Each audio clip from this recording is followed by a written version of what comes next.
أعوذ بالله من الشيطان الرجيم بسم الله الرحمن الرحيم Sarwiti orang Cikupa kawin kaki Zaid orang Pasar Kemis harita akad tikahna teh di mas kawinan ku 10 gram kabeneran begitu akad tikah mas kawinna teh bebejana leungit berarti kuari dihutang cek walinaan katuka wazawatuka binti Sarwiti bimahri 10 gram zahaban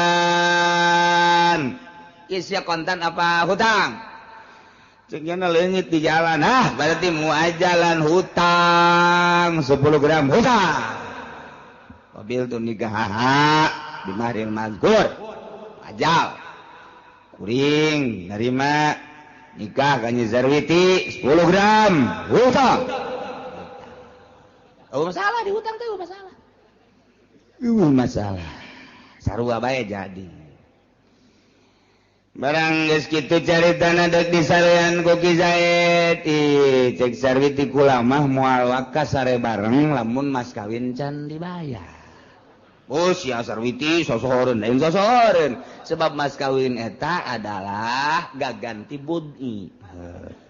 Bud'i teh bahasa Arab bahasa urangna naon gaganti apem.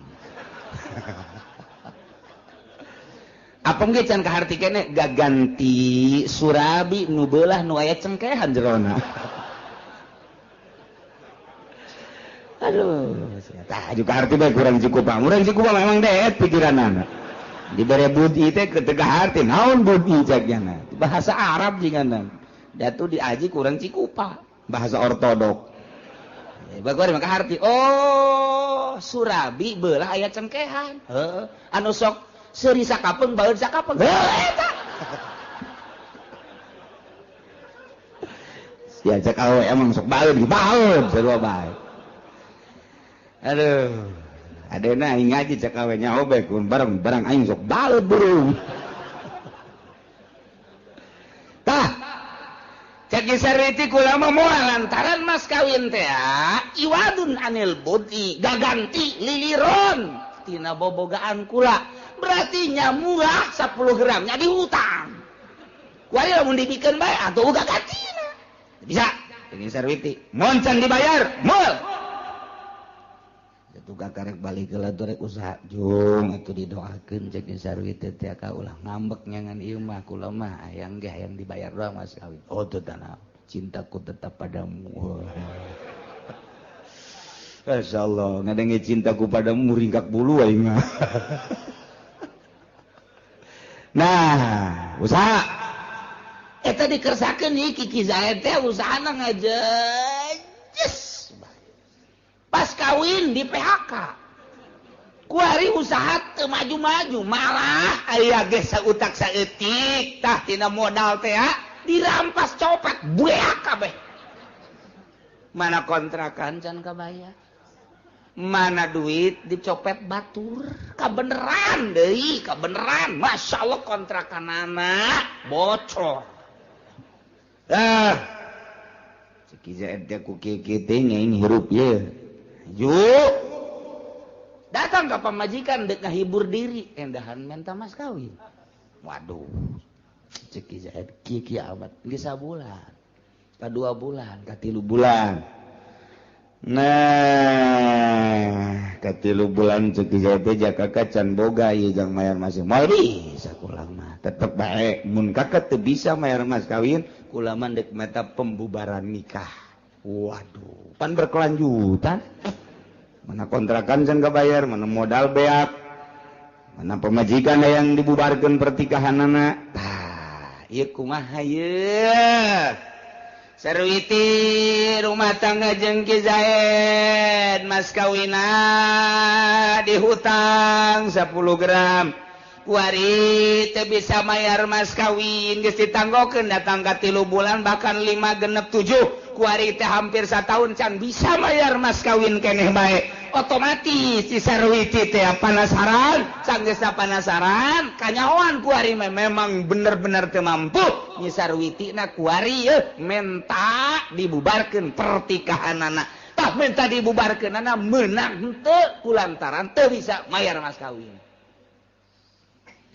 Wapi sarihi bil mahri aqwalun dina miskinna salaki teu bisa mayar mas kawin eta adalah sababaraha kaul ayharuha tafsahu qabla waqtin kaul azharna tarjih berarti hasil daripada beberapa penelitian masalah tersebut timbullah kaul azhar na ieu nurutkeun cek kaul azhar seorang istri bisa ngabubarkeun pertikahanana memet diwakti cara ngabubarkeunana wala tasqa hatta yathbuta inda qadini saruhu temenang ngabubarkeun pertikahan yana teu aya jalan Sarwiti ngabubarkeun pertikahan hingga tetep monggo qadi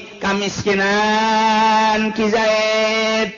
Jadi laporan berarti Nyi Sarwiti teh urang Cikupa laporan ku ari KKUA Cikupa atawa langsung ke kejaksaan pagi cek Nyi Sarwiti pagi keneng keras amat bendu kuliah greget hayang gegiraan diuruskeun tenang neng tenang negara orang kan negara hukum bohong negara hukum teh pada usara memboga hukum lagi kudu dihukum ih Sarwiti paham amat ieu jadi mamarahan kieu enak neng kieu kula boga salaki ngaran Zaid urang Cikupa pertikahan kula jeung menang geus satahun jadi nyana waktu nikah mas kawinna dihutang datang ke kuali teu bisa mas kawin saya lapor kepada bapak jaksa bahwa pertikahan saya dengan suami saya yang bernama Zaid mohon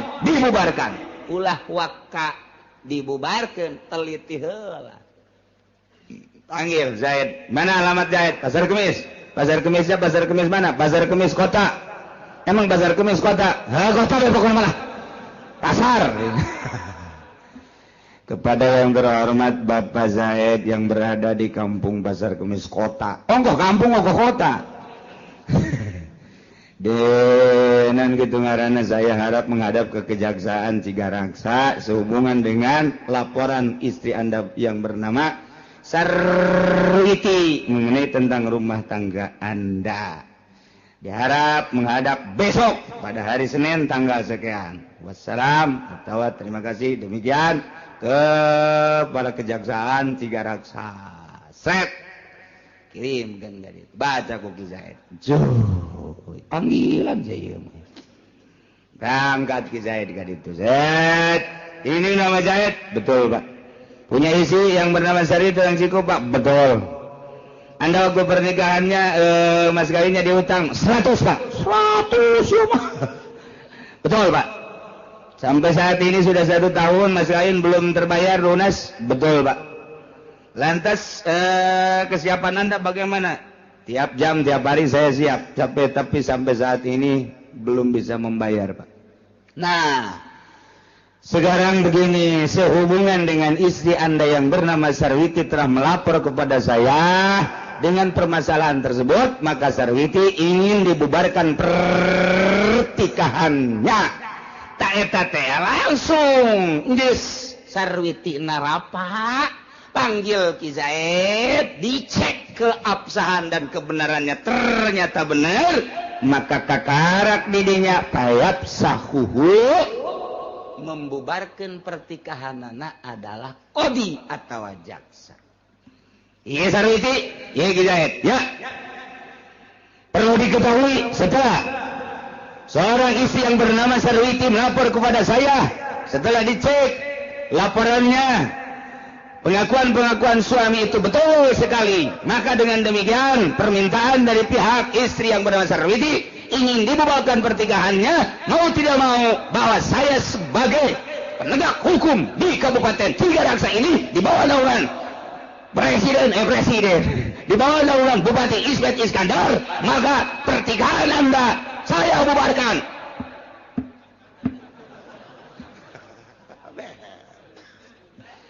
Balik serius ya kan itu balik idah resnya sia 3 kali sucian beres cek saya mau ngomong bubar jangan bogoh jasa 1 juta kali bohongan sia teu mampu bayar mas kawin balik sia minta ongkos tolong kain lain mere ongkos cak jasa minta ongkos bapak-bapak anu berpunya hukum kula kaditu manya kudu leumpang ka pasar kemis sebelah sia kan baku aku latih rakyat bapak ongkosan atuh pak ongkosan tah di ongkosan wae tah pada duit teh 100.000 saya buka sepeda teh jangan aing ka ditu ojol ngaranna tuh kos kitu jadi teu meunang saunang-unang nyaho tah urang jadi wauh we tah ka Allah teh kos kitu peraturan Allah teh kos kitu jadi nyaho ku hari urang lantas ye hukum Allah teh direkayasa begitu tak Sarwiti laporan ke KUA KUA bukan urusan saya ini mah urusan saya mah menikahkan urusan membubarkan pertikaian urusan kejaksaan saya mah menikahkan administrasinya gampang sekali tak 400 gampang itu mah kalau ke sana lain lagi udah ke sana harus berapa urusan sana itu mah saya tidak mau tahu. Datang ke kejaksaan bisa diterima harus ada uang 3 juta. Nu 3 juta iyalah nu pinarakaeun. Cukup jang jaksa kokojayan di neraka ku 3 juta.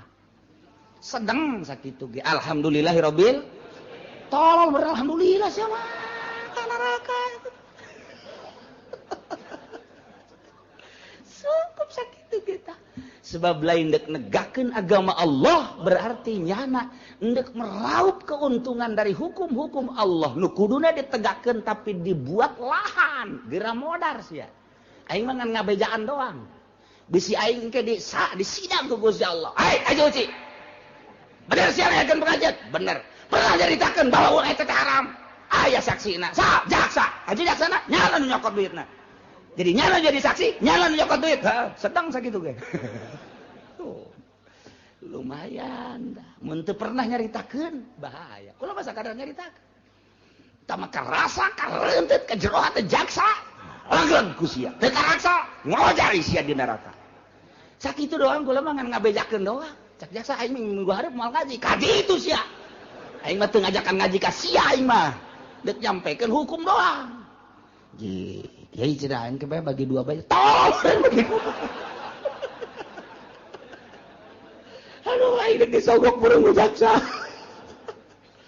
ya Allah ya Rabbi gitulah ieu keur carita hukum jadi di jero hukum aya lahan untuk mengambil keuntungan dari hukum-hukum Al-Qur'an anu geus dijabarkeun ku Kangjeng Nabi dikemas oleh ijma ulama dijadikeun lahan di negara ku hakim-hakim ku jaksa-jaksa mejeuna jang kokojayan di neraka ge lain negakeun jeung ngabereskeun hukum anu berkendala manusia supaya plong jaheuh horeng laporan teh ngeunaheun ternyata karasa adilna Al-Qur'an jujurna jaksa nikmat amat diakuilah ku masyarakat bener-bener jaksa penegak hukum bener-bener Al-Qur'an teh karasa ka jantung karasa ka sanubari karasa ka urat-urat ge ngeunaheun jasa horenganan ketika urang boga kendala dek cair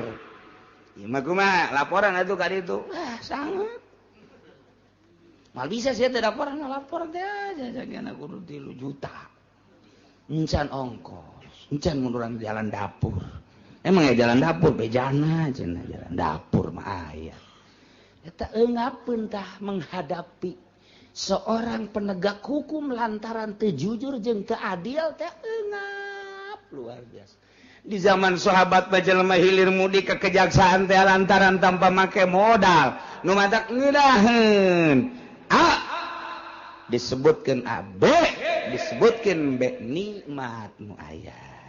Mudah-mudahan di negara orang balik di ka negara baheula tentang penegakan hukum sehingga karasa ku urang keadilan jeung kejujuran negara urang anu dibawa ku para hakim jeung para jaksa di bawah naungan presiden terpilih.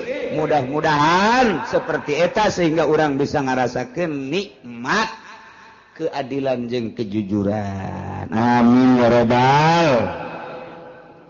Atawa anu ngabubarkeun pertikahanana teh ieu adalah izin daripada jaksa lantaran ketua atawa kepala teh bisa ngahukuman ku lantaran sibuk maka aya wakilna anu diizinan ku kepala ketika kepala tidak bisa melaksanakan itu pemutusan hukum maka nu diizinan untuk memutuskan hukum ialah wakil atau naib daripada penegak hukum nu diizinan ku kepala nasilah kento eta teh lamun qoblawatin memehwati kumaha lamun geus diwati Zaid kawin jeung Nyi Sarwiti mas kawina di hutang ditanggokeun ku Nyi Sarwiti hees bareng datang ka 3 bulan barang 3 bulan Ki Zaid teu bisa mayar mas kawin keneh bae nyaah jeung deudeuh mah aya ja cinta ieu karunyaeun Nyi Sarwiti begitu ditoel langsung nangkara masang Nyi Sarwiti teh masang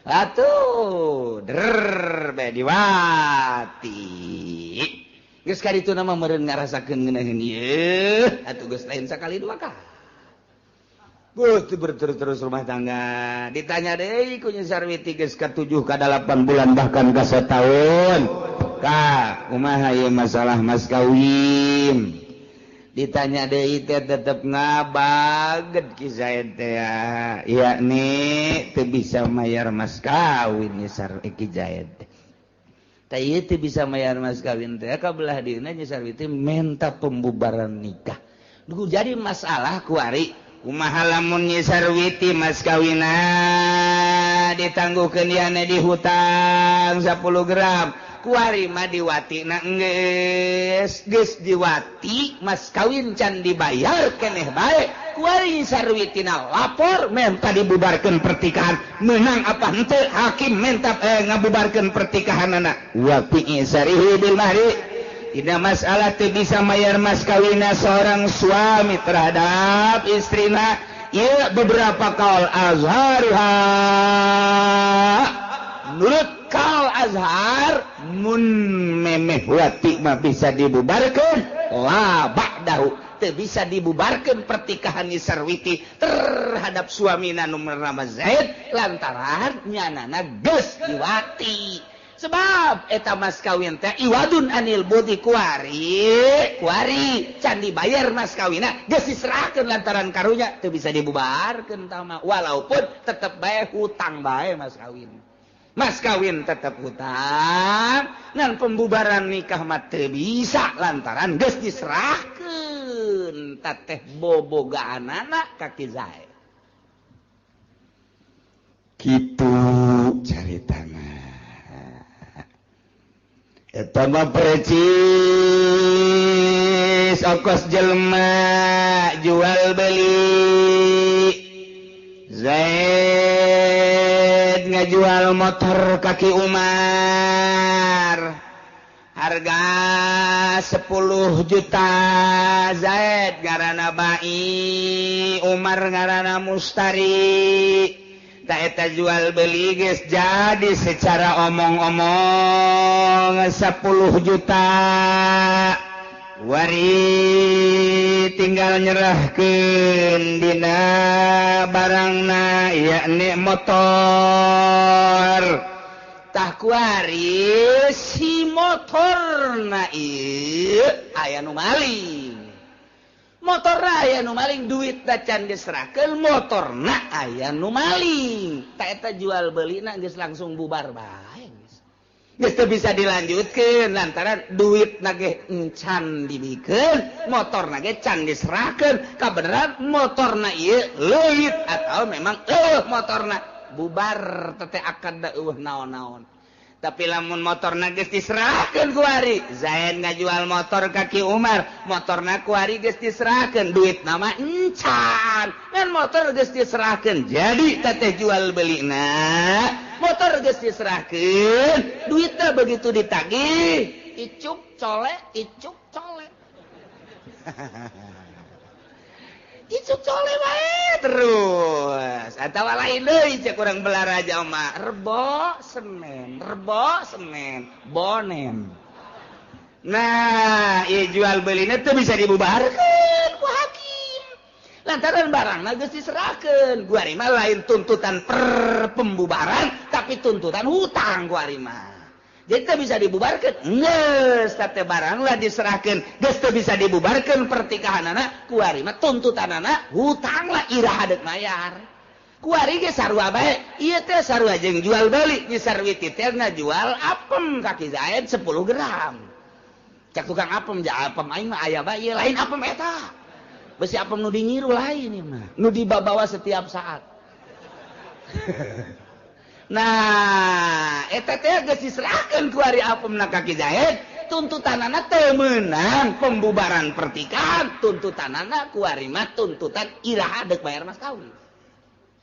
Sarua tuh ieu mah keur carita contoh Zaid ngajual motor ka Ki Umar 10 juta motorna geus diserahkeun ka Ki Umar tinggal duitna encan ja Caki Umar engke soleh barang sore engke icuk ditanya icuk engke tole icuk deh jadi eta motor mah geus jadi teu meunang pembubaran pertikahan perjual belian teu meunang lantaran geus diserahkeun barangna ka ditu ku ari mah dituntut teh adalah iraha deuk bayar hutang. Nah ieu ge sarua bae Zaid kawin ka Nyi Sarwiti kemudian mas kawinna ditangguhkeun 10 gram teh kuari barang Nyi Sarwiti geus dipake ku Ki Zaid berarti geus diserahkeun teu meunang tak ieu ulama teh deuk nyaritakeun la ba'dahu teu meunang sabada diwati mah lantaran barangna geus diserahkeun teu meunang dibubarkeun teu meunang rapa pembubaran ku gara-gara mas kawin